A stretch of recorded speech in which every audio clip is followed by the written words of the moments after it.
예, 시청자 여러분 안녕하십니까?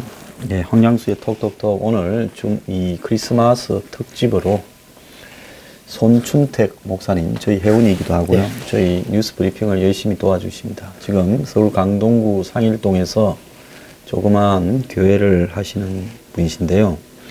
지금 이 크리스마스의 의미가 갈수록 왜곡되고 또 퇴색되고 있기 때문에 그런 이야기를 크리스마스를 맞이해서 오늘 크리스마스 이브입니다. 그래서 그런 부분들을 나누는 시간을 갖게 됐습니다. 자, 목사님 오늘 나와주셔서 감사합니다. 네, 안녕하십니까. 목사님, 저희 어릴 때는요, 뭐 특별히 교회에 나가지는 않아도 크리스마스 때가 되면 이렇게 이런저런 먹을 것도 주고 선물도 줘서 항상 교회를 나가는 것이 좀 습관화되어 있었고, 또 그때는 크리스마스 카드를 만들어서 지인들에게 보내는 거, 이런 부분들이 하나의 중요한 1년의 마무리하는 일상 중에 하나였고, 또 크리스마스가 되면 TV에도 여러 가지 특집이나 훈훈하고 아름다운 미담이나 이웃을 돕는 이야기들, 이런 것들이 사회적으로 이렇게 TV 등을 통해서 전파되면서 1년에 그래도 한 번쯤은 마음을 이렇게 세탁을 하는 그런 계기로 이렇게 삼는 부분도 있었습니다. 네. 연말을 맞이해서요. 네. 물론 크리스마스가 향락과 유흥에 그런 부분도 없잖아 있었지만은 그래도 그런 것들이 제 나이 또래 되는 많은 사람들의 머리에 남아 있었을 건데요. 이제는 메리 크리스마스라는 말도 사라지고 미국에서도 뭐 해피 할리데이라고 그런다. 그렇죠. 그러면서 그 크리스마스의 의미가 굉장히 퇴색되고 있다 이렇게 여겨지는데요. 목사님은 이 크리스마스의 정확한 의미가 무엇이라고 생각하십니까? 예, 크리스마스는 이제 먼저 어휘적으로 따진다면 크라이스트 플러스 이제 마스는 크라이스트는 다 아시는 거고, 예. 그리스도라는 원래 기름 부은 자라는 뜻이거든요. 예. 마스는 이 성당에서 드리는 미사를 영어로 하면 메스가 됩니다. 그래 미사를 드리는 날이 되는 거죠. 결국은 날의 의미를 그것에 붙여가지고 결국 제사 드리는 날, 예배 드리는 날, 그리스도를 기억하는 날. 그래서 성탄절로 이제 이렇게 의의가 그렇게 바뀌어 나가는 거죠. 그러니까 결국은 예수를 기억하는 날로 생각하는 것이 바로 의의에 맞는 것이 아닌가 그렇게 생각합니다. 그러니까 예수 탄생을 되새기는 날인데요. 자, 얼마 전에 그 예루살렘을 이스라엘의 수도로 인정한다고 트럼프 미국 대통령이 이야기함으로써 지금 예루살렘에 난리가 나 있지 않습니까? 네. 자, 예수 탄생의 진정한 의미는 무엇이라고 생각하십니까, 목사님? 예, 먼저 이제 크리스마스란 그 절기가 정해진 것이 사실은 예수님 탄생이 언제인지 몰라요. 그렇죠. 예, 모르거든요. 그 학자들이 알 방법도 없고, 3월 달이다, 5월 달이다, 뭐 그런 설도 있고, 그 결국은 4세기 중엽에 교황이 이제 그걸 정했는데, 결국 동짓 날 즈음에 가장 어둠이 짙을 때, 그러면서 이제 새로 봄의 기운이 그때부터 싹트기 시작하잖아요.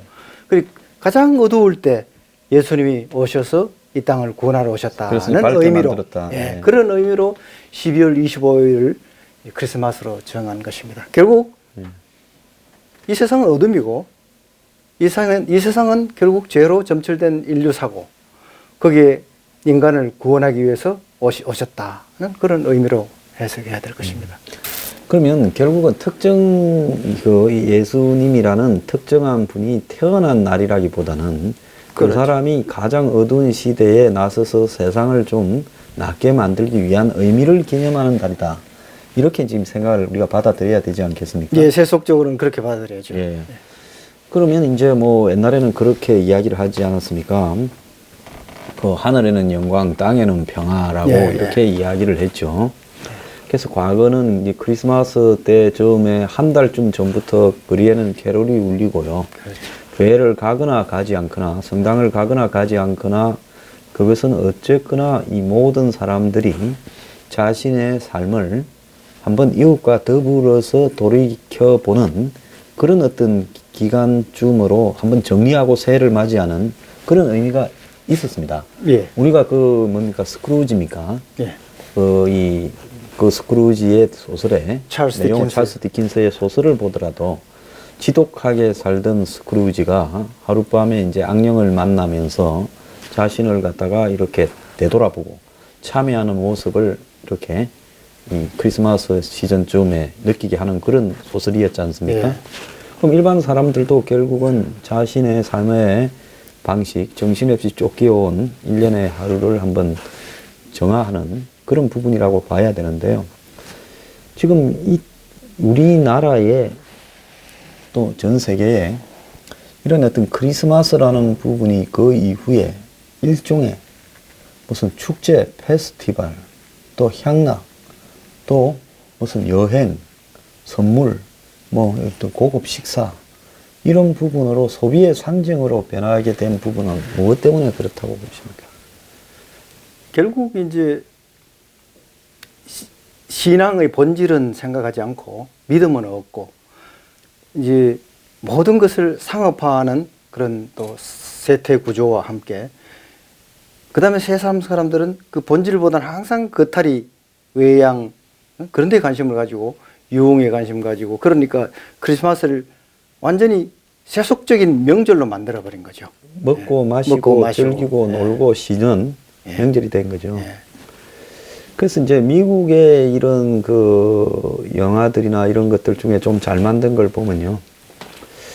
이제 크리스마스 시즌이나 추수감사절쯤에 네. 이제 고향을 떠나 있던 사람이 고향에 돌아가서 가족과 더불어서 이제 자신을 한번 돌이켜보는 이런 그 소설이나 영화들이 많이 있습니다. 그런데 우리 한국은 기독교 국가는 아니지만은 그래도 아시아에서는 크리스마스나 이런 기독교의 의미가 굉장히 셌죠. 중국 이로부터 강하게 자리 예. 잡아오던 나라였지 않습니까? 그러니까 크리스마스가 일찌감치부터 아마 한 5, 60년대부터 공휴일이었을 거예요. 예. 그리고 또 옛날에는 대단한 게 뭐였는가 하면 통금이 있었지 않습니까? 그렇죠. 전두환 전에까지. 예, 예. 1년 내내 통금이 있다가 통금이 없는 날이 딱 2번 있었을 거예요. 그죠? 크리스마스하고 12월 31일 그러지 않았습니까? 네. 예. 그래서 그때는 이제 이 석가 그러니까 이미 탄생하신 부처님이 탄생하신 날도 옛날엔 공휴일이 아니었다가 그렇죠. 왜 크리스마스만 공휴일을 하냐 우리도 공휴일을 하자 해서 공휴일이 된 거 아닙니까? 네. 그런 정도로 크리스마스가 오래 전부터 공휴일이고 한국에서는 의미가 깊었는데요. 자, 이 크리스마스의 의미가 교회에 다니는 사람들이 그냥 성탄 예배나 미사를 드리는 날 교회나 성당이 정도 외에 이제 일반인들은 그냥 축제날 정도로 맞게 이렇게 되지 않죠. 퇴색이 되어버리지 않습니까? 예. 예, 그게 참 안타까운 일인데요. 예, 결국은 그 세상이 자꾸 흘러가면 흘러갈수록 저는 그렇습니다. 역사를 좀 비관적으로 보거든요. 자꾸 종말로 가면 갈수록 자꾸 인간성은 타락한다고 저는 봐요. 그래서 믿음의 눈으로 보면은 더 말세에 예수님이 이런 말씀을 하셨습니다. 말세에 믿음을 보겠느냐? 그 믿음이 없다는 뜻이죠. 말세에 가면 갈수록 자꾸 믿음이 없으니 그러니까 믿음조차도 저는 양극화된다고 봅니다. 그러니까 믿음이 없는 그 세상에 어두운 세상에서 믿음의 순수성을 지키는 그 소수. 그러니까 믿음조차도 양극화된다. 옛날에는 좀 더 순수했던 사람들인데 지금은 사람들이 더 타락함으로써 그 타락한 속에 믿음을 지키는 사람들은 더 온전해야 되죠. 더 힘들고. 그러니까 이제 이런 크리스마스의 그 세태에는 네.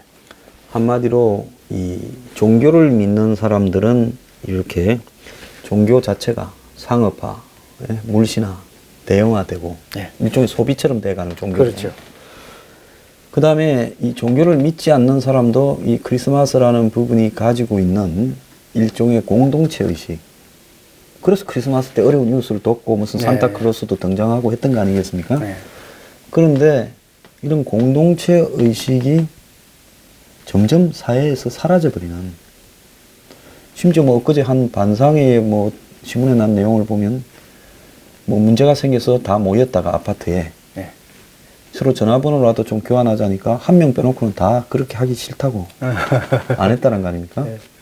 그래서 이런 부분을 바라보면서요, 저는 한국의 기독교의 성장의 배경에는 과거의 이 시골 마을이나 동네의 이웃 관계가 상징하던 사라진 공동체를 대신하는 부분이 한국 교회의 비약적인 기적적인 성장의 원인이라고 보는데, 오늘날 한국 교회의 쇠퇴의 부분에는 그런 부분들이 공동체 역할을 상실한 기독교, 이런 부분이 있는 거 아니겠습니까? 예, 그렇습니다. 한국 교회가 발전하는 데 있어서 이제 물량화되어 갔죠. 자꾸 물량화되는 데는 이 박정희 대통령 이후 경제가 발전하면서 교회도 자꾸 어떤 물량점에서는 발전한단 말입니다. 그러면서 이 설교가 축복 설교였어요, 대부분이. 지금도 축복 설교가 주가 되는데, 주복신앙. 예, 기복주의가 되는데, 기도하니까 되더라. 자꾸 발전하니까 기도회가 되고 하나님이 그렇게 기도회가 그렇게 복을 주셨다는 그런 관념을 집어넣으면서 거기에 맞아 떨어졌어요, 그때는.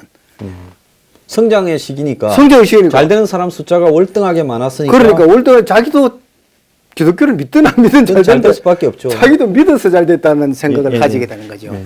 그래서 그 물량화에 그걸 편성해 가지고 그렇게 이렇게 커왔다고 봐요. 그런데 특히나 우리나라 사람들은 큰 거 좋아하잖아요. 예. 이 좁은 땅덩어리 세계적인 교회가 여럿이 되잖아요. 예. 미국에 그렇게 큰 땅덩어리도 우리보다 큰 교회 인구로 말해서 예.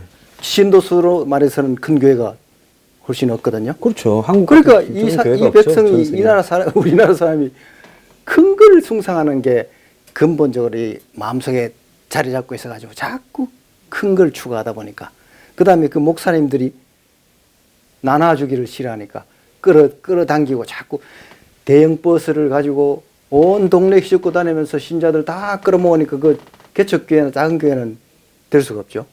그런데 그러면 목사만 잘못이냐? 아니죠. 성도들도 큰 교회를 자꾸 가려 그런단 말입니다. 큰 교회 가가지고 다니면서 이런 생각합니다. 예. 마치 중국 사람이 저거 땅덩어리 크다고 되게 교만한 거하고 비슷한, 저거 땅덩어리 큰 거하고 한 개인은 전부 무식한 인간들인데 자기들이 대국이라고 이렇게 뻐기는 거하고 비슷한데, 우리 교회는 신도수가 뭐 7만이니 8만이니 뭐 예. 몇만이니 그러면서 작은 교회는 무시한다? 이거만치 우스운 게 없습니다.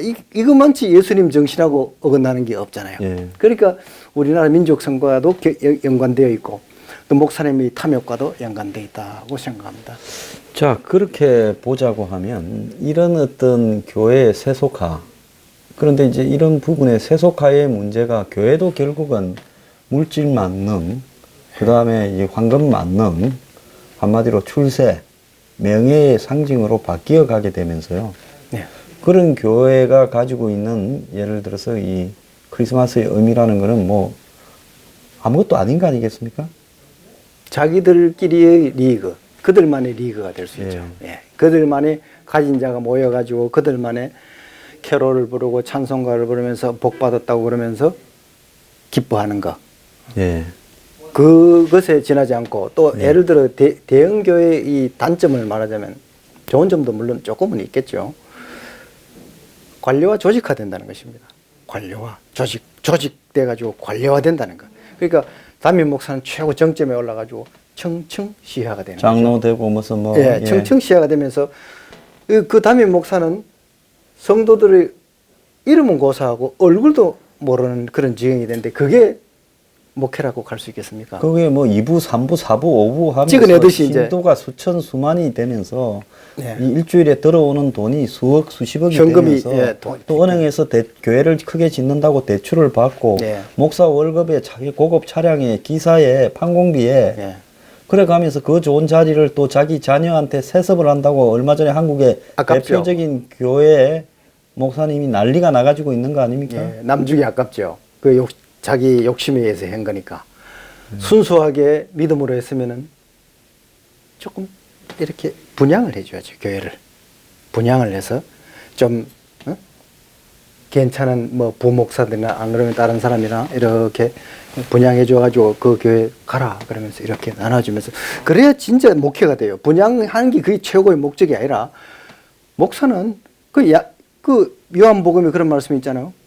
양은 목자의 음성을 듣고 목자는 또 양을 알고 그 관계가 그 대형화 교회에서는 이루어질 수 없단 말입니다. 부목사가 한다 그러지만 사람들은 부목사 안 보고 담임 목사를 쳐다보게 돼 있어요. 자, 우리 일반 국민의 입장에서는요, 뭐 종교는 선택할 수 있는 문제인데, 결국은 기독교가 이 선교를 많이 하고 신도들을 많이 모으는 부분에 있어서 일반 국민들이 가지고 있는 시각은 그것이 사회의 선순환 구조로 작용을 해서 그래도 믿는 것보다 믿지 않으면 국가와 믿으면 믿지 않는 것보다 민족을 위해서 또 어려운 이익을 위해서 이웃을 위해서 또 살아가는 방식에 있어서 교회 다니는 사람이 훨씬 낫다 할 때 그 분양도 하고 이렇게 해야 되는데 지금 목사님이 봤을 때 교회 신도라고 목회자라고 해서 일반 국민들 중에 믿음을 가지지 않지만은 그래도 선하게 살라는 사람들보다 그 사람이 얼마나 되는지 모르겠지만은 낫다고 볼 수가 없는 이런 이야기를 하는 사람이 많이 있어요. 예, 그 말은 선하게 많이 합니다. 말은 선하게 많이 해요. 예. 예, 조금 흘러가는 소리지만 저는 솔직히 가장 타락하기 쉬운 직업군이 뭐냐 그래 묻는다면은 일반 사람들은 정치인이라 할 가능성이 많죠. 예. 저는 성직자라 하기보다도 종교인이라고 생각합니다. 예. 뭐 기독교뿐만 아니라 모든 종교. 모든 종교 일반 사교는 말할 거 없고 가장 타락하기 쉬운 직업군은 종교인이다라고 저는 단언하고 싶어요. 예. 우리가 크리스마스의 의미로 이 특집을 하는 것도 네. 특정 종교의 기념일을 기념하자는 게 아니라 일종의 영혼의 세탁을 하는 하나의 시기로 이 시기에 그동안의 한국의 역사에서 좀 자리 잡고 있었는데 이제는 그런 의미까지도 다 퇴색되어 버리고 종교조차도 세속화되고 상업화되어 버린 이런 이제 세상에 대해서 우리가 좀 경종을 울리고자 이런 프로를 하는 건데 자, 이 종교의 기본적인 사명이나 목적은 영혼의 세탁 아닙니까? 영혼의 이게 이제 보수적인 기독교냐 또 약간 진보적인 기독교냐에 따라 색깔이 좀 다르거든요. 예. 그 진보적인 기독교는 좀 더 이렇게 사회 활동, 예. 사회 구원 쪽으로 이렇게 많이 움직이려고 하는 경향이 있어요. 보수적인 기독교는 영혼 구원에 너무 초점을 맞춰가지고 사회 구원에 대해서는 조금 등한히 하는 그런 경향이 있죠. 근데 저는 그거 영혼이 세탁이 돼야 사회 그렇죠, 그렇죠, 영혼이 그렇죠. 혼탁한 사람이 사회를 구원할 그렇죠, 수 있겠습니까? 그렇죠. 네, 맞습니다. 먼저는 뭐냐? 먼저는 자신의 영혼 구원이고 자신을 갈고 닦는 게 먼저다. 그 다음에 이제 사회 구원이다. 그렇다면 그럼 너는 완전한 놈이 어딨냐? 그러면 완전한 사람은 없죠. 그러나 부족하면 부족한 대로 먼저 자신의 영혼 구원 쪽에 먼저 생각하고 그 다음에 사회 구원 쪽으로 생각하는 게 맞다고 저는 생각하죠. 그러나 분리는 해서는 안 된다. 예, 저도 그렇게 생각합니다. 그런데 보면 한국의 진보적 기독교관을 가진 사람들, 사회 구원을 이야기하는 사람들이 지금 집권하는 사람들 주변에 다 있어요. 근데 그 사람들이 지금 집권을 해서 사회 구원을 합니까? 사회에 지금 정오를 확산시키고 있습니까? 지금 카톨릭도 그렇고 기독교에 그런 성향을 가진 사람들이 현재 이 70년대, 80년대에 이 사회 운동, 학생 운동을 하는 사람들의 일종의 뒷받침이 됐고, 뭐 크리스찬 아카데미부터 비롯해서 성공회부터 전부 그런 일들을 해왔잖아요. 그 사람들의 신학대학부터 또 그런 또 운동을 하는 사람들의 뒤에 배경이 됐던 사람들이 기독교의 진보적인, 가톨릭의 진보적인, 성공의 진보적인 사람들이 다 그걸 했잖아요. 심지어 성공의 신부도 있지 않습니까? 근데 그런 사람들이 지금 세상에서 과연 이 세상을 포용하고 가느냐, 정오를 더 강화시키고 가느냐, 이런 부분으로 봤을 때 그 구원이라는 본질이 뭐냐라고 지금 묻고 싶거든요. 저는 보수 쪽의 입장에서 첫째 그 사람들의 믿음이 저는 잘못됐다고 봐요, 사실. 보수 기독교에 있어서는 보수적 입장에서 사회를 개혁해 나가야 된다는 생각은 저는 확고하죠. 자신의 믿음이 이미 잘못됐는데 믿음이라는 건 이제 결국은 이 생각이잖아요. 이 생각이 잘못됐는데 그 행위가 바로 나올 수는 없는 거죠. 그 믿음에서 행위가 나오니까. 그런데 우리가 믿음 그러면서 이제 그 루터 이후 이신칭의라는 말씀을 들어봤죠. 이신칭의 예. 믿음으로 구원을 얻는다. 루터는 이신칭의를 기독교 교회의 서고 넘어짐의 원리다. 그게 없으면 넘어지고 거기 있으면 선다는 그런 말로 그 믿음을 강조했습니다. 그래서 루터가 회개한 자기가 회심한 그 구절이 로마서 1장 17절에 의인은 오직 믿음으로 말미암아 살리라 하는 그 구절을 가지고 자기는 이렇게 회심했어요. 그런데 믿음을 그렇게 강조하는데 그러나 루터는 그 믿음 그 하나만 달랑 떨어진 게 아니라 그랬습니다. 믿음은 믿음으로 오직 믿음으로 구원받는데 그 믿음은 홀로가 아니다. allone이 아니다. 따른다. 무엇이 행위가 따른다라고 말했어요. 반드시 행위가 따른다. 행위 없는 믿음은 야고보서에도 말씀하는 것 같이 죽은 거와 마찬가지다라는 그런 말씀이 있잖아요. 그러니까 영혼 구원이 먼저고 영혼 구원된 상태에서 행위는 저절로 따라오는데 행위가 안 따라온다 그러면 그 믿음은 시원찮은 믿음이라고 볼 수 있겠죠. 제가 이 기독교 목사님들 중에 우파 쪽에 있는 목사님들도 많이 봤고 좌파 쪽에 있는 목사님들도 많이 봤는데 이 정치 지향적인 목사님. 근데 그런 어떤 정치 지향적인 종교, 그래서 정치를 통해서 종교인의 이 사회적 지위를 향상시켜가는 부분, 이런 것들이 옳다고 생각하십니까? 전혀 아니죠. 그러니까 교회 목사로 봐서는 목사뿐만 아니라 스님도 마찬가지고 신부도 그렇고 이 신도수가 많아지면 힘이 생기는 건 당연하잖아요. 이 신도수가 많아지면 자기가 이렇게 위에 올라가게 돼요. 그러니까 무의식적으로 또는 의식적으로 자꾸 신도수를 늘리려는 경향이 생기게 돼 있거든요. 그게. 그러면서 그 권력화돼가네. 그래서 대형교회가 그 신자들을 나눠주지 않고 자꾸 클락하는 신도시가 늘고 교회가 커지면 그 다음부터는 이제 정치 근처에 왔다 갔다 하는 분들이 많이 생기더라고요. 그 명예도 생기고 돈도 생기죠. 예. 돈도 생깁니다. 예. 교회가 커지면 이 현금이 많아지고. 그래서 자꾸 이제 기도하지 않고 믿음의 본질에 충실하지 않고 예수님 생각하지 않고 하나님 생각하지 아니하면은 결국은 타락하게 되는 거죠. 그래서 제가 타락하기 가장 쉬운 직업이 종교인이다라고 말합니다. 자, 제가 종교를 막론하고요. 신부님이 호텔 생활하던 진보적 좌파 신부님이나 또 정치인들만 만나고 다니는 우파 신부님이나 목사님이나 또 더 나아가서 저기 방 얻어서 고스톱 치는 우통 벗고 이런 부분을 바라보면요. 과연 이런 영혼 세탁의 사명을 띠고 이 땅에 왔다라는 종교인들이 보이는 저런 모습이 장사를 하는 사람이 속이게 되면 그 물건 가격이나 질을 속인 데 불과하지만은 그렇죠. 종교라는 사람들이 저런 행동을 하면 그게 그 남의 영혼을 오염시키고 한마디로 그런 사람이 이야기하는 전파하는 설교나 이 강론이 어떻게 대중들을 타락시키고 오염시키고 오도를 하겠습니까? 그 죄는 엄청나게 크다고 보는데 어떻게 생각하십니까? 결국 이제 그래도 말입니다. 그래도 성도들 입장에서는 목사님들이 입은 매끄럽게 해가지고 말은 잘할 수 있어요. 그러니까 속 마음은 딴 데서 놀지만은 말은 사랑하라 할 수도 있고 선행하라 할 수도 있고. 그런데 성도 입장에서 그걸 잘 받아들이는 성도는 그래도 그분은 구원을 받습니다. 제가 보기에는.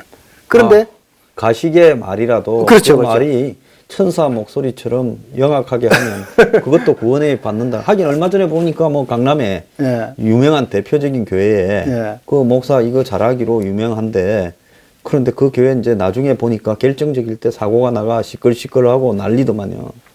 그런데 목사 입장에서는 그것은 그야말로 위선의 극치잖아요.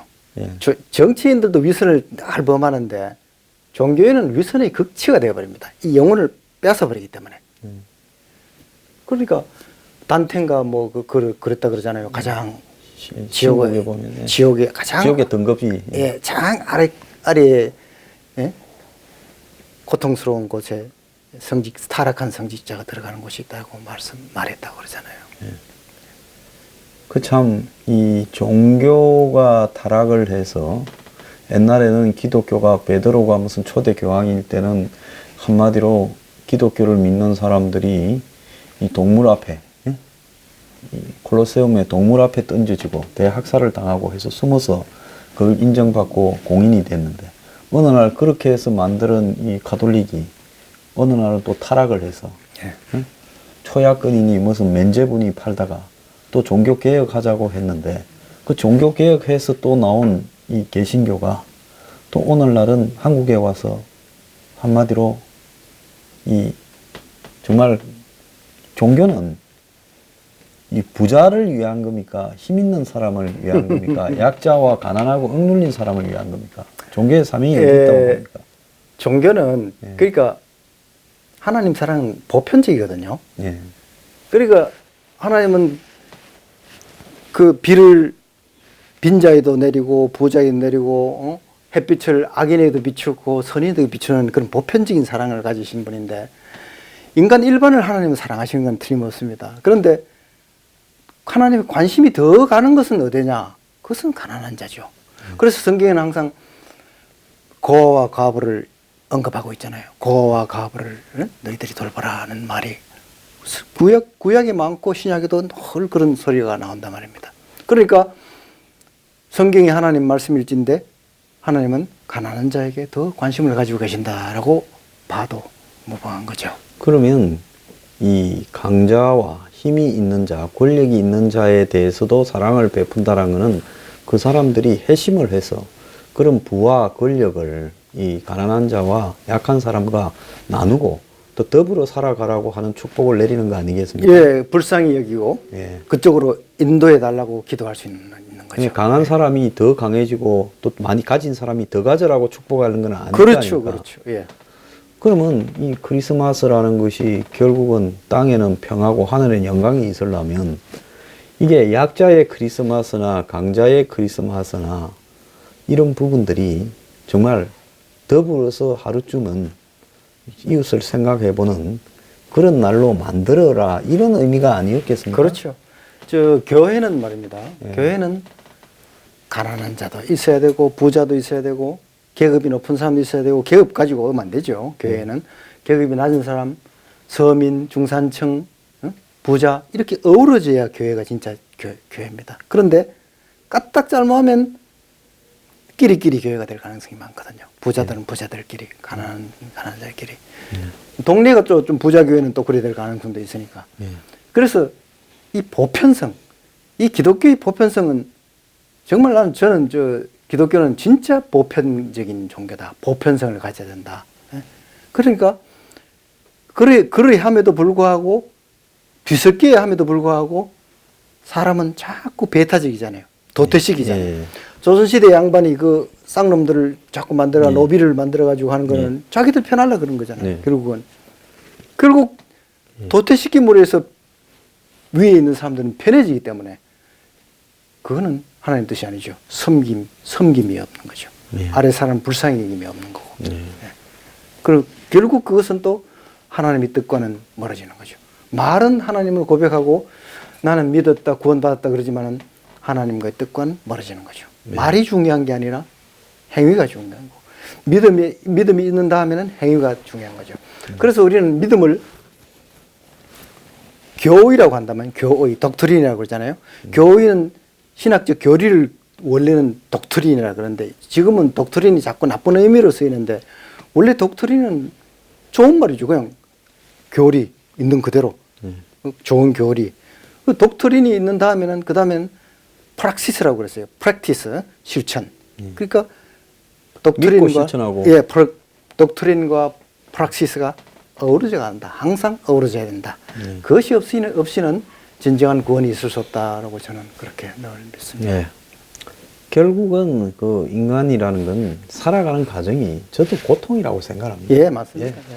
삶이 행복하다. 뭐 부자는 행복하고 가난한 사람만 고통이 있는 것도 아닌 것 예, 같아요. 맞습니다. 부자는 자기가 이게 행복이라고 생각하는 것도 결국은 고통이라는 걸 잘 모르는 것 같아요. 그렇죠. 한국의 재벌 회장은 보면 툭 하면 깜빵에 가서 국민 앞에 죄송합니다 하고 재판정에 가서 좀 선처를 바란다고 하면서 그러면서 또 나오면 참 이렇게 부를 향유하는데 그런 분도 보니까 오래 못 사시더라고요. 예.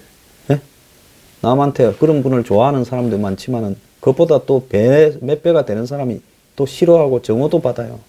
근데 그렇다고 남보다 더 그 부를 가지고 오래 사는 것도 아니야. 영원 불멸도 아니고. 그렇죠. 또 그런 사람의 삶이 예를 들어서 가정이 개인이 행복해 별로 보이지도 않아요. 그분들이 부자들이 누리는 행복은 영원히 구원되지 않은 부자들이 누리는 행복은 굉장히 그 비교적입니다. 나는 너보다 낫다. 나는 너들하고 다르다. 어? 나는 좋은 차 타고 다닌다. 이런 이 천박한 그런 행복을 누리는 경향이 많습니다. 그러니까 아주 사실 딱 파고들으면 그건 행복 아니죠. 행복이 아니고 오히려 이 천박한 인간성, 탐욕, 그걸로 귀결될 수밖에 없는데 그걸 자꾸 인간들이 모르고 자꾸 추구해요. 자꾸 추구합니다. 그래서 인간의 욕심은 밑도 끝도 없다 그러잖아요. 자, 그럼 돈과 출세를 본다면 출세를 지향해서 제일 출세한 사람은 대통령 아니겠습니까? 예, 예. 자, 전직 대통령들 한번 보세요. 총 맞아 죽고 쫓겨나고 깜빵 가고 자살하고 예? 그리고 정권 바뀔 때마다 집어넣으려고 맨날 피해 다녀야 되고 구치소 들어가 있고 이것도 행복이라고 저게 저렇게 출세해서 저렇게 삶을 마치는 부분이에요. 어떻게 보십니까? 결국 이제 내가 이루었다, 내가 했다, 내가 정상에 올랐다 하는 잠시 누리는 자기 만족뿐인 거죠. 잠시 누리는 자기 만족. 근원적인 그 마음속에서 우러나오는 행복하고는 거리가 멀죠. 멀 수밖에 없고요. 그러니까 돈과 이렇게 출세를 끝없이 추구해서 한쪽에서 보자면 무슨 5대 재벌 회장, 네. 한쪽에서 보자면 최고 출세한 사람이 대통령인데 그 양쪽을 바라보면 그 사람들이 과연 왜 그 사람들 중에는 마음을 비우고요. 정말로 이렇게 약자를 위해서 살다가 나중에 또 물러나고 난 뒤에도 자기의 재산이나 권력을 약자를 위해서 쓰는 이런 모습을 보이는 사람이 하나도 없을까요? 우리나라는 거의 없는 상태죠. 근데 그 사람들만 그런 게 아니라 기독교로 보자면 종교의 최고의 지도자들 중에 기독교의 개신교의 대형 교회들 목사들 중에도 끝이 그렇게 아름답게 끝난 사람이 별로 없고 세습 문제니 무슨 돈 문제로 무슨 심지어 성추행이니 무슨 대운이 가지고 다들 안 좋게 끝이 많이 나지 않습니까? 한경직 목사라고 아시죠? 예, 예. 예. 영락교회. 그분은 퇴직할 때 재산이 거의 없었어요. 네. 그냥 성남에 남한산성에 거기서 이렇게 허름한 데 사시다가 가셨는데 농집 뭐 농 하나 뭐 있고 뭐 이렇게 김수환 추경도 마찬가지잖아요. 가진 거 없이 그냥 그래 가셨는데 종교인은 결국 그죠. 제가 이제 뭐 저는 사회 문제도 좀 공부만 했고 이제 나중에 50대 49에 이제 신학을 시작했는데 그 늦은 나이에 이제 신학을 했는데 사회 문제도 좀 비교적 좀 알고 이제 그 성과 속을 이렇게 왔다 갔다 조금 했는 편이 되는 셈인데 굉장히 그런 말이 있어요. 신학은 위험하다 하는 말이 있습니다. 그래서 이제 제가 신학교 다닐 때 어느 교수님이 그런 말씀하셨는데 그걸 알아들은 학생이 얼마나 될지는 모르겠어요. 그러니까 아주 그러니까 가장 거룩하다 하는데 성직 거룩하지 않은 인간이 자꾸 거룩하다는 소리를 들으니까 그거 위험할 수밖에 없어요. 위선으로 흘러가는 수밖에 없고. 그래서 이것은 가난해야 된다. 이 성직은 가난해야 옳게 수행할 수 있다는 그런 생각을 가지게 됐어요. 사실은. 사실 성직뿐만 아니라 재벌 회장님도 탐욕을 부리면 정말 존경을 받지 않겠습니까? 그렇죠, 일자리를 창출해서 예. 수만 명을 먹여 살리고 또 거기에 대해서 자기가 어느 정도의 부분을 무슨 뭐 재벌 회장이 자선 사업가는 아니니까 누리지만은 그래도 그 누림이 남들이 인정하는 범위 하에서 그 누리면서 사회적 무리를 빚지 않고 좋은 일하고 살면 정말로 그런 재벌들이 해외에는 많지 않습니까? 예. 근데 한국의 재벌 회장들은 대다수가 비판을 받고 대부분 깜빵을 왔다리 갔다리 하고 살았지요. 한국의 대통령을 하고 정말로 국민들 다수한테서 존경을 받는 사람. 근데 유일하게 그런 분은 지금 김수환 추기경이나 한경직 목사나 이제 이런 목사님이나 이런 부분들에 국한돼 있죠. 그게 참 어렵다는 것입니다. 예, 인간이 저는 뭐 원죄를 믿고 인간의 본성을 타락한 본성이라고 믿고 있기 때문에 예. 인간이 그거 참 어려운 일이다. 굉장히 어려운 일이다. 돈이 많이 들어오면 목회자가 타락하기 쉽고 커지면은 타락하기 쉽고 굉장히 타락하기 쉬운 직업이다 하는 걸 저는 느낍니다. 오히려 정치인은 비판이라도 받잖아요. 예. 막 그 상대 야당이나 뭐 예. 여당이나 서로 예. 공격하고 막 그러니까 그래도 더러워서 조심을 한단 말입니다. 예. 그런데 목회자들은 이게 좀 투명성이 약해요. 예, 비판을 안 받죠. 비판을 신도들로부터 거의 숭배하는 사람만. 예. 그래 안 받게 되고 그다음에 다른 그 교회가 뭐 비판하기도 어렵고 그 안에서 특히 사교는 말할 거 없고 그거는 뭐 완전히 그건 대단한 거고 정통교조차도 비판에 드러나지 않기 때문에 이렇게 타락하기 쉽다는 거죠. 원래 인간성이 그런데 그 비판을 받는 위치에 있지 않고 그다음에 숭배를 받으니까 존경을 받으니까 쉽게 그렇게 된다 이거죠. 자, 우리는 지금 그 가톨릭이나 기독교, 불교 등 기성 종교를 넘어서 보편적인 지금 목회와 종교에 대해서 예. 말씀을 하고 있습니다. 자, 그러면 우리가 크리스마스의 의미에서 항상 어둡고 소외받고 그래 어려운 이웃을 생각하라. 우리가 그렇게 이야기를 하잖아요. 예. 모든 불교에도 자비, 그다음에 기독교에도 무슨 사랑 이런 이야기를 하지 않습니까? 종교가 사랑, 자비 이런 걸 빼면 종교라고 하기 어렵지 않겠습니까? 그렇죠. 예. 자, 저도 사실은 인생을 살면서 인생이 고해라고 생각을 합니다. 예. 저도 요즘 거의 뭐 돌을 닦는 심정으로 하고 있어요. 예. 그리고 이제 욕심도 거의 다 비웠고요. 예. 그러면서 이제 뭐 이쪽이고 저쪽이고 간에 양심의 소리에 따라 이야기를 하려고 하다 보니까 사람들이 양심의 소리를 귀를 기울이기보다는 자기가 믿는 쪽으로, 붙고 싶은 쪽으로 가는 속성이 강해요. 많습니다. 네, 그래서 제가 뉴스 브리핑을 해도 진실을 이야기하는 것보다는 이쪽이나 저쪽의 구미에 맞게 이야기하면 많은 사람들이 좋아하죠. 그래서 참 이걸 하는 길도 이 고해구나 생각을 하고 있습니다. 그런데 이제 저도 이제 뉴스 브리핑을 이렇게 하면서 내가 참 저도 이렇게 이 불이웃에 가까운 처지가 돼 가지만 좀 도와야 되겠다 생각을 해서 별턱이라고 해가지고 이제 그 강연을 하면서 거기에 이제 오신 분들이 참가해서 자발적으로 좀 내시면 그걸 좀 모아가지고 지금 좀 이렇게 이웃을 돕는 데 쓰려고 하는데 앞으로 뭐 1년씩 이렇게 모으면 돈이 좀 될 것 같더라고요. 예. 그래서 그런 일을 하려고 지금 이제 목사님 아까 자문도 받고 해서 좋은 일에 쓰려고 지금 하고 있는데요. 근데 참 이 사람들이 우리가 크리스마스를 맞이해서 이웃을 도와야 된다. 어려운 사람을 도와야 된다. 더불어 살아가야 된다. 이런 부분들이 점점 이렇게 약해지는 것 같아요. 예. 이영하기 때문에 기부가 모이고 있다. 예? 이 구세군 냄비에 들어가는 돈도 작다는 거거든요. 그러면 이영하기 한 사람이 과연 그럴까? 이영하기보다 훨씬 영악한 사람들이 종교라는 이름을 빙자해서 따지고 보자면 이영하기가 저지른 짓은 용납할 수 없는 짓을 했지만은 남의 이런 자선에 기대어서. 근데 사실은 그것보다도 훨씬 더 큰 규모에서 이 인간의 심성을 파괴하는 부분들이 우리 사회에 만연한데 이영학 때문에 그렇다라고 이야기하는 것도 좀 핑계 아니겠습니까? 그렇죠. 예. 이영하기를 되는 것도 핑계고, 그 다음에 사회가 자꾸 갈수록 어려워지고, 일반 서민들이 삶이 자꾸 비폐되고 있는 상황이잖아요. 예. 그러니까 가난한 사람이 사실은 좀 더 도우는 생각이 많죠. 부자들이 도우는 것은 정치적으로 도우는 것이 많고, 네. 그러니까 그 일반 사람들 경제가도 자꾸 어려워지니까 그거는 뭐 사랑의 온도탑이 좀 낮아지는 거, 그건 그런데 도운다는 것은 결국 우리가 이제 경쟁은 배제할 수 없잖아요. 자본주의 사회에서. 이 사회에서 뭐 경쟁이나 예. 노력 이런 부분에 대한 인정을 해야지. 예, 그것도 누구든지 배제하자면 또 이상적인 그렇죠. 사회로 가니까 공산주의처럼 되죠. 그렇죠.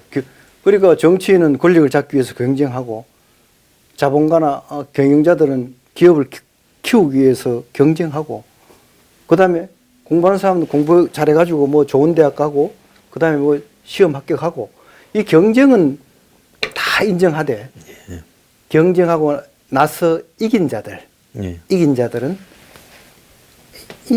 자기보다 아래 사람들을 섬길 줄 알아야 된다 이거죠. 섬기는 거. 거기서 사회가 이렇게 따뜻해지고 그나마 이렇게 살만한 사회가 되어가는 거잖아요. 그리고 마치 영국의 귀족들이 자기들이 그 노블레스 오블리주를 실천해가지고 전쟁 나면 앞장서서 나아가는 거하고 또 다 그 같은 맥락이잖아요. 그래서 우리나라는 그것이 부족하기 때문에 이조 시대 때부터 그저 누리는 것만 배우고 착취하는 거. 책임과 의무는 없는 거죠. 없는 그런 전통이 너무 강하다는 생각이 들어요. 그럼 기독교는 들어왔으면 기독교를 믿으면은 그야말로 서양 사상 노블레스 오블레주를 받아들여야 되는데 이거 말로만 그렇지 행동은 없으니까 껍데기 신앙이 너무나 많다라고 생각합니다. 그래서 기독교뿐만 아니라 불교도 가톨릭도 성도들도 깨어나야 된다고 생각합니다. 그 어떤 목회자나 어떤 교인을 종교 지도자를 숭상하지 말고 그 사람은 인간으로 대하고 존경하고 인간으로서 그냥 존경하고 그냥 잘 대해주는 것을 끝이지 그 사람의 행위를 또 보라는 말씀입니다. 그 사람들의 행위 정말로 바른 길을 걷는가 기독교로 말하자면 성경적 입장에서 말씀대로 행하는가 그걸 자꾸 보면서 판단하고 또 세금 문제에 대해서 좀 이야기할게요. 이 세금 문제에 가장 지금 인색한 것이 보수 기독교입니다. 지금 보니까 뉴스를 보니까. 예, 요즘 뭐 종교세 문제. 예, 종교 성직자 인세 문제, 저 세금 문제. 그래서 종교 활동비니 뭐 이런 걸 다 제해버리고 다 제해버리고 재정경제부하고 뭐 쑥덕쑥덕 해가지고 뭐 세는 내는데 사실상으로 낼 건 없는. 예, 뭐 소모 목사하고 뭐 어디 왔다 갔다 한다고 그러면서 뉴스 보니까 그 무마해 줬다고 뭐 자랑하고 다닌다 하는데 그거 부끄러운 짓인 걸 모르고 참 아니 목회자 같으면은 사람들한테 감동을 줘야 되잖아요. 감동. 다른 사람 세금 1,000원 낼 때 자기는 1,200원 낼 정도로 더 내버리고. 솔직히 말을 하자면 세금을 따질 정도 되는 목회자분들은 세금의 대상이 되는 소득보다 가해 소득이 훨씬 많지 않습니까? 그렇죠. 예, 그런데 그 세금조차도 내기 싫어서. 그래서 그 말합니다. 아, 종교의 자유를 뭐 어쩌고 저쩌고. 그러면서 이제 세무당국이 그 교회를 내려다보는 게 싫다든가, 뭐 교회 재정을 내려다보는 게 싫다든가, 뭐 그런 소리를 하는데 투명하게 했으면 부끄러울 관계도 없죠. 맞습니다. 투명하게 안 했기 때문에 종교의 자유를 빙자해가지고 세무당국이 쳐다보니 안 보니 그렇다고 종교 행위를 누가 방해합니까? 종교 예배의 자유를 누가 방해합니까? 방해할 수도 없거니와 그거는 국가가 지금 전혀 그럴 능력도 없죠. 뉴스 브리핑 같은 경우에는 구청에 신고하고 세무서에 등록이 돼 있어가 회원들의 회비가 다 들여다보고 있습니다. 예. 세금도 내고 있습니다. 그렇기 때문에 뭐 이런 부분에서 누가 와서 보자 하더라도 떳떳하게 다 이야기를 할 수가 있지요. 예. 그래서 저는 말씀드리고 싶어요. 세금 문제 정말 종교인들 정말 반성해야 된다. 사회 사람들보다 더 내란 말이에요. 더 내버려라. 예, 자, 그렇게 보면 성경에 부자가 천국을 가는 것은 낙타가 바늘 구멍을 통과하는 것만큼 어렵다. 어렵다. 이렇게 이야기를 한 이 속뜻은 뭐라고 생각합니까? 부자라고 무조건 천국 못 간다 말은 아닌 거 아니겠습니까? 예. 그 목사님들이 그 말씀을 이렇게 부자들한테 편리하게 이렇게 마사지를 하는 경향이 좀 있어요. 예.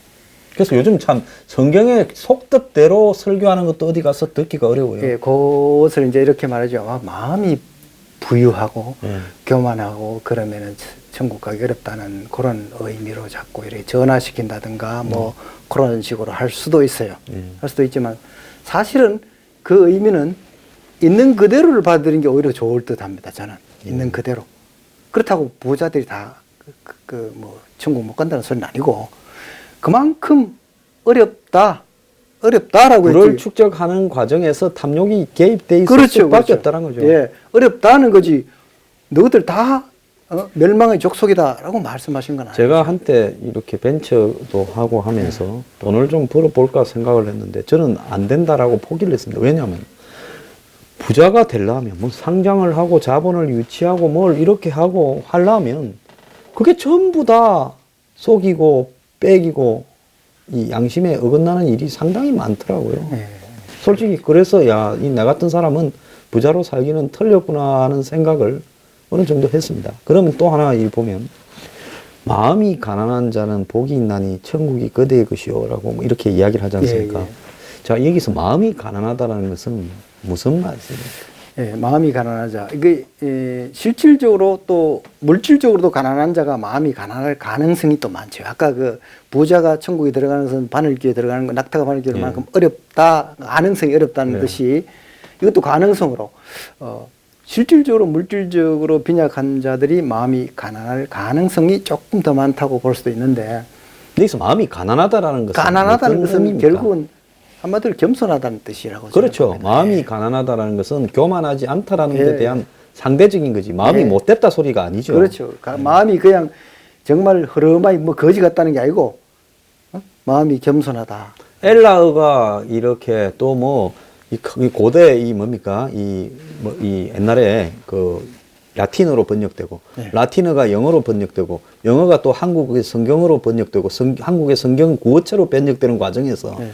이런 일반 신도들이 성경의 구절을 곡해하는 경우가 많죠. 많죠. 예. 많지만은 할머니들이 예를 들어 옛날에 성경 읽으면서 한글 깨쳤다는 소리를 많이 들었잖아요.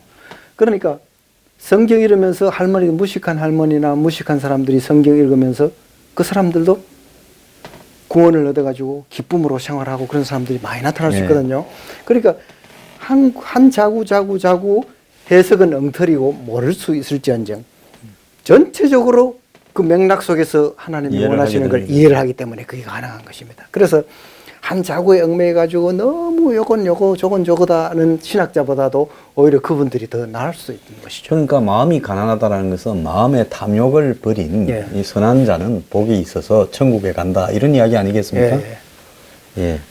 자, 목사님, 저희들이 특집으로 이제 이렇게 하는데 이 시간에도 참 이 크리스마스인데도 불구하고 어려운 사람들이 많을 거예요. 예. 자, 요즘은 한국에는 돈이 없으면 가족에게도 소외되고 또 돈이 없으면 오랜 시간 일을 해야 되는데 일할 돈도 없고 그래서 외롭고 힘든 사람들이 많을 건데요.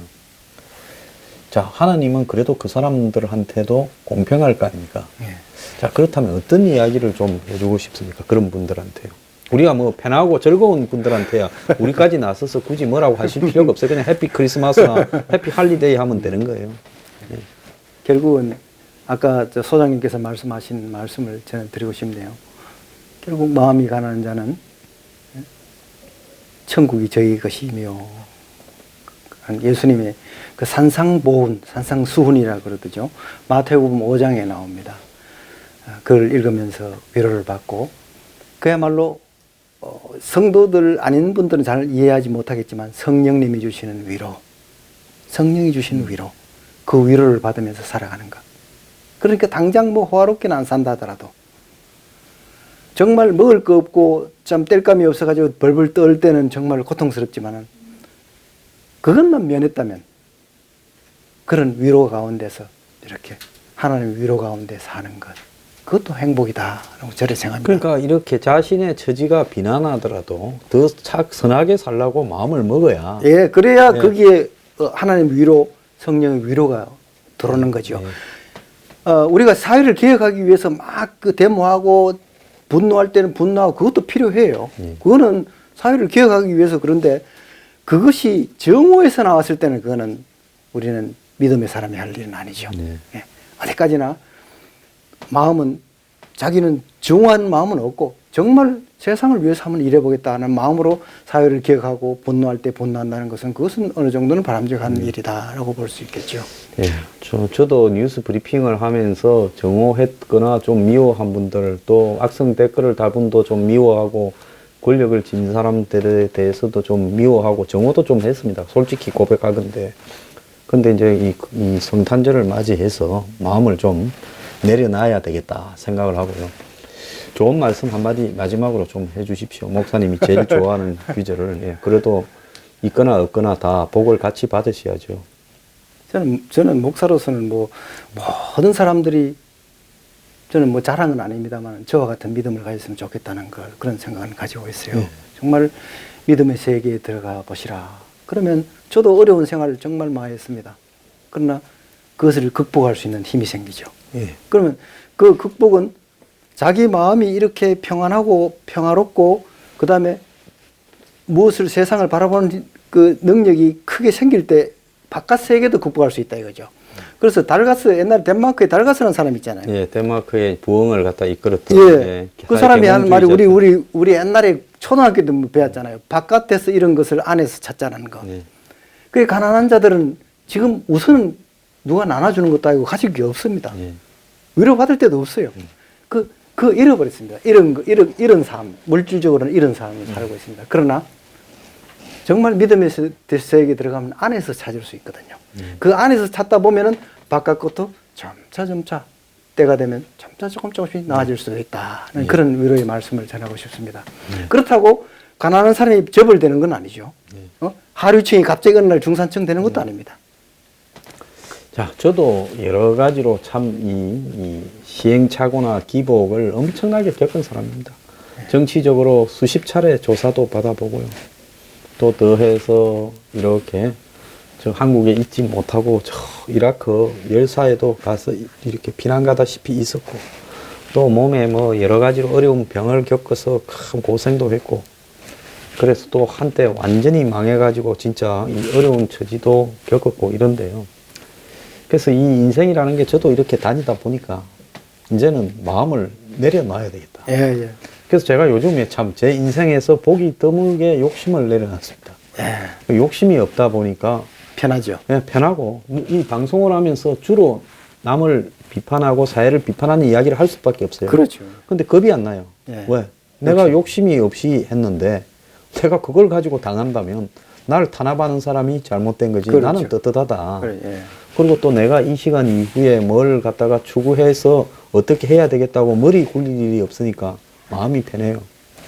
그래서 이제 생각을 한 게, 정말 그래도 좋은 일이라도 좀 해서 해야 되겠다 해서 이제 무슨 저보다 또 더 어려운 분을 돕기 위해서 조금 이렇게 이제 우리 회원분들이 내주신 돈을 가지고 좋은 일도 좀 해볼까 하고 생각을 하는데, 이 크리스마스에는 참 이 살아가는 방식에 대해서 한 번쯤 스스로가 돌이켜보는, 우리가 스크루지 찰스 디킨슨이 그 글을 쓴 게 처음에는 그게 뭐 좀 황당한 우화처럼 생겼지만은 그게 가만히 되씹어보면 씹어볼수록 굉장히 중요한 거죠. 왜 크리스마스 이브 밤에, 오늘 이 방송이 나가는 밤에 이 악령이 계속 찾아와서 그 구두쇠 영감, 흉악한 구두쇠 영감을 이렇게 사람을 만들었을까 하는 그거 아닙니까? 예.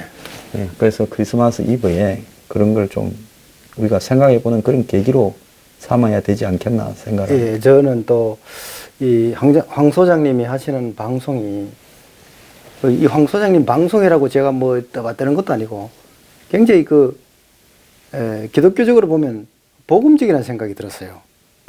믿음 말고, 믿음은 이제 머릿속에 있는 거니까. 에반겔리온이라고 그래 이야기해요. 예. 그 행위, 바깥으로 나오는 그런 말들이 상당히 치우치지 않고 또 보수에 입각하면서도 개혁적이고, 예. 그런 점에서 상당히 복음적인 평론이다. 그러니까 이 평론은 남을 비판하는 건데 제가 생각하기에는 3D 업적이라고 생각합니다. 야, 3D쇼. 예. 남을 자꾸 비판해야 되니까. 예. 예수님은 비판하지 말라 그랬는데, 그러나 이거 평론은 공적인 거니까 그거랑 관계없습니다. 비판해야 되는 거죠, 평론은. 비판해야 되는데 그 일이 참 어려운 일이다라는 생각하는데, 그래도 그 가운데 중심을 잃지 않으시고 이렇게 좌로나 우로나 치우치지 않고 바른 정론을 펴고 있다고 저는 확신합니다. 예. 이 방송을 들으시는 그 시청자분들도 나라를 위해서 또 이 사회를 위해서 이렇게 황장수의 뉴스 브리핑이 더 번창할 수 있도록 이렇게 후원도 해주시고 또 널리 전파시켜 주시기를 그렇게 부탁드리고 싶어요. 아이, 감사합니다. 자, 오늘 이 크리스마스 이브 밤이 깊어가는데요. 이렇게 편안한 크리스마스, 즐거운 크리스마스 맞으시고 한번 그 의미도 생각해 봤으면 하고 이런 프로를 마련했습니다. 자, 이 방송 보시는 분 중에 불교 신도들도 많이 계실 건데요. 내년에 불탄일, 부처님 오신 날에는 훌륭한 스님이 나와주신다면 그분을 모시고요. 또 부처님 오신 날의 의미를 그 전날 되새겨 보도록 그렇게 하겠습니다. 오늘 감사합니다. 예, 이게 마지막으로 한마디만 더 하겠습니다. 예. 김수환 추경님 아까 이야기했잖아요. 김수환 추경님이 돌아가셨을 때 숨을 거두기 직전에 하신 말씀 있잖아요. 예. 저는 너무 과분한 사랑을 받았다. 고맙습니다. 여러분도 서로 사랑하세요. 그러면서 돌아가셨다 그래요. 그 결국은 깨달은 사람이 할 말은 그것뿐인 거죠. 예. 그러니까 부족 가운데서 어려운 가운데 살면서도 진정으로 이웃을 사랑하는 마음이 있다면 그분은 행복한 사람이 될 수 있으리라 저는 그렇게 생각합니다. 좋은 말씀 오늘 감사합니다. 와주셔서 감사합니다. 예, 감사합니다.